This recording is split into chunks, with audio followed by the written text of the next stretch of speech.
വളരെ സിമ്പിളായിട്ടുള്ള ഒരു മുട്ട തോരനാണ്. അതിനായിട്ട് ഞാനിവിടെ 4 മുട്ട ആവശ്യത്തിന് ഉപ്പ് ചേർത്ത് ബീറ്റ് ചെയ്ത് എടുത്തിട്ടുണ്ട്, നന്നായിട്ട് അടിച്ചെടുത്തിട്ടുണ്ട്.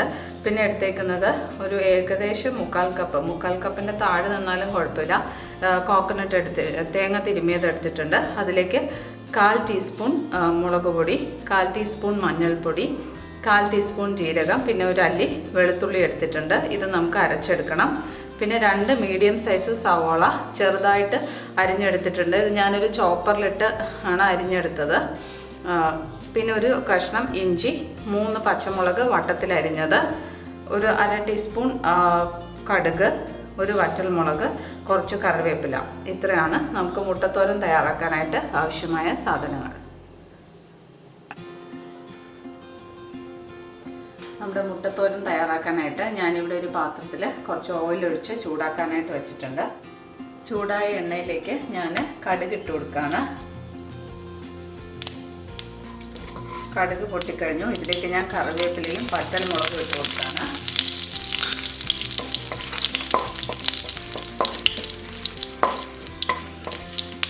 ഇതൊന്ന് ചൂടായി കഴിയുമ്പോഴേക്കും നമുക്ക് എടുത്തു വച്ചിരിക്കുന്ന 2 സവാള ചെറുതായിട്ട് അരിഞ്ഞത്, ഒരു കഷ്ണം ഇഞ്ചി ചെറുതായിട്ട് അരിഞ്ഞത്, 3 പച്ചമുളക് വട്ടത്തിൽ അരിഞ്ഞത് ചേർത്ത് കൊടുക്കാം.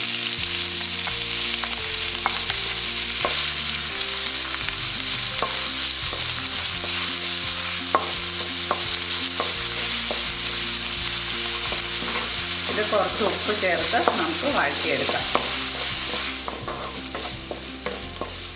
സവാള നന്നായിട്ട് വഴറ്റിയെടുത്തിട്ടുണ്ട്. ഒത്തിരി ഒന്ന് ഗോൾഡൻ ബ്രൗൺ ആവണ്ട, നന്നായിട്ട് വഴറ്റിയെടുത്താൽ മതിയാവും. ഇതിലേക്ക് ഞാൻ അരച്ച് വച്ചിരിക്കുന്ന തേങ്ങ, തോരൻ്റെ പാകത്തിന് അരച്ച തേങ്ങ ചേർക്കാൻ പോവാണ്.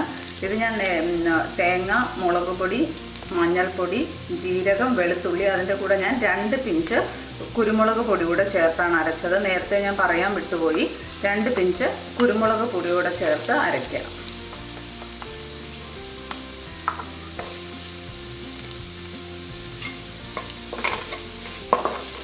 ഇത് പച്ചമണം മാറുന്നത് വരെ ഒന്ന് വഴറ്റിയെടുക്കുക.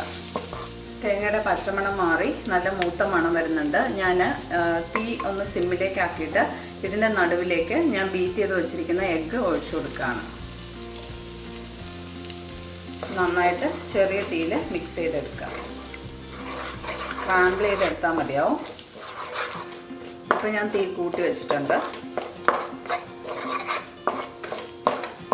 ഇനി ഇത് നന്നായിട്ട് ചിക്കിയെടുക്കുക. ആവശ്യത്തിന് ഉപ്പ് നോക്കി ചേർത്ത് കൊടുക്കണം. മുട്ടയിൽ നമ്മൾ ഉപ്പ് ചേർത്താണ് ബീറ്റ് ചെയ്തത്. ഇത് പ്രിപ്പയർ ചെയ്യുമ്പോൾ ഒരു അടി കട്ടിയുള്ള ഒരു പാത്രം തന്നെ യൂസ് ചെയ്യുക. നമ്മൾ സ്പീഡിൽ നന്നായിട്ട് ഇത് ചിക്കിയെടുക്കണം, എന്നാലാണ് തോരൻ്റെ ഒരു പാകത്തിന് ഇത് വരത്തുള്ളൂ. അപ്പോൾ നമ്മുടെ മുട്ടത്തോരൻ റെഡിയായി കഴിഞ്ഞു. ഇത് നമുക്കൊരു സെർവിങ് പ്ലേറ്റിലേക്ക് മാറ്റാം. വളരെ ടേസ്റ്റി ആയിട്ടുള്ള മുട്ടത്തോരൻ റെഡിയായി കഴിഞ്ഞു.